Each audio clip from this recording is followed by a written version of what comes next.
कांग्रेस के विधायक दल का नेता चुने जाने के बाद भूपेश बघेल अपने समर्थकों के साथ राजभवन गए, जहां उन्होंने राज्यपाल आनंदीबेन पटेल के सामने अपनी सरकार बनाने का दावा प्रस्तुत किया।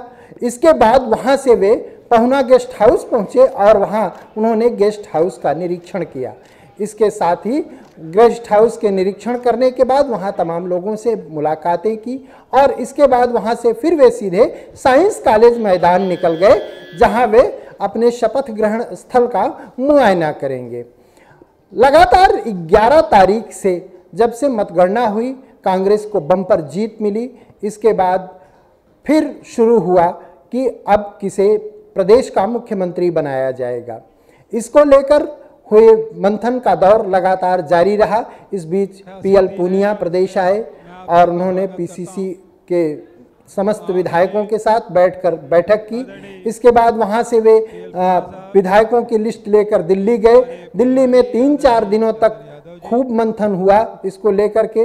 राहुल गांधी के बंगले पर सोनिया गांधी, प्रियंका गांधी, सारे लोग मिलकर काफ़ी मंथन किए इस पर। और वहीं उनके साथ मल्लिकार्जुन खड़गे भी थे, जो खड़गे को एआईसीसी ने छत्तीसगढ़ का एब्जॉर्बर बना के भेजा था।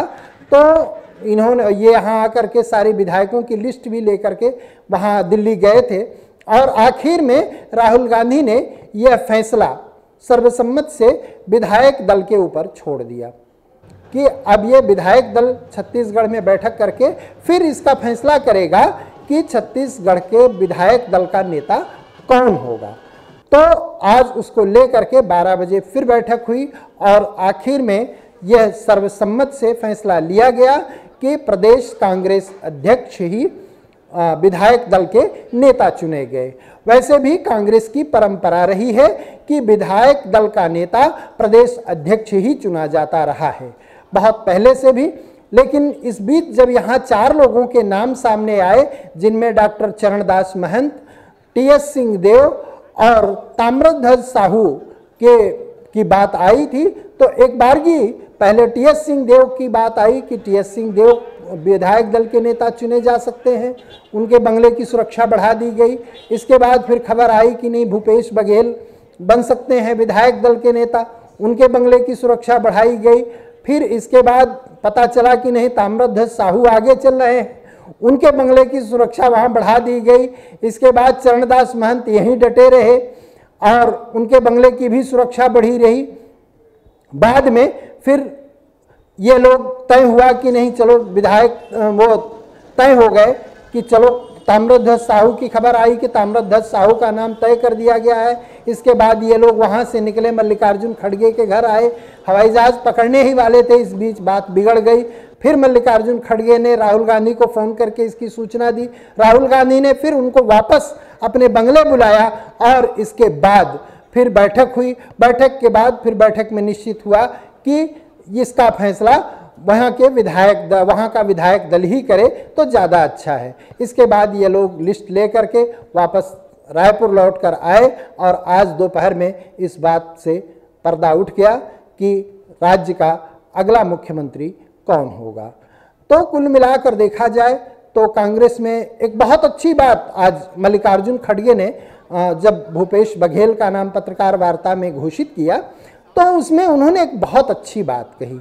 उन्होंने कहा कि पार्टी के लिए कोई भी कार्यकर्ता छोटा बड़ा नहीं होता है और समस्या तब पैदा होती है कि जब बराबर के कद वाले लोगों के बीच से श्रेष्ठ कौन है इसे चुनकर निकालना हो तो उसमें वक्त लगता है।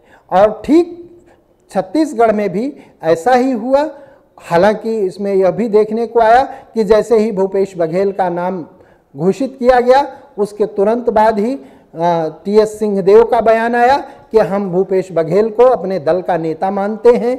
और इसके बाद इस प्रेस कॉन्फ्रेंस में एक और बात देखने को मिली कि जब पत्रकार वार्ता हो रही थी तो उस दौरान पीएल पूनिया बिल्कुल चुपचाप बैठे रहे, उन्होंने कुछ नहीं कहा। हालांकि अपने अभिभाषण के दौरान एक बार मल्लिकार्जुन खड़गे ने कोशिश की उनकी तरफ झुके भी, उनको कुहनी से हल्का सा झटका भी दिया कि संभवतः वे भी कुछ बोले, लेकिन वह पीएल पूनिया जी तटस्थ रहे। तो इससे कहीं ना कहीं लगता है कि उनके फैसले से कहीं ना कहीं पीएल पूनिया कुछ आहत से दिखे, लेकिन हालांकि उसको उन्होंने जाहिर नहीं होने दिया।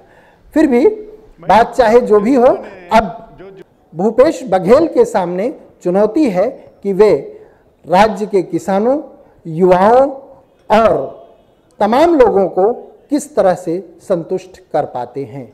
इस चुनौती को जिस तरह से पहले कांग्रेस लेकर चली थी कि बिजली का बिल हाफ और किसानों का कर्जा माफ, तो देखते हैं कि अब आने वाले समय में कांग्रेस की सरकार इस पर क्या रुख अपनाती है। ताजा अपडेट्स के लिए बने रहें glibs.in के साथ। For more information, log on to www.glibs.in.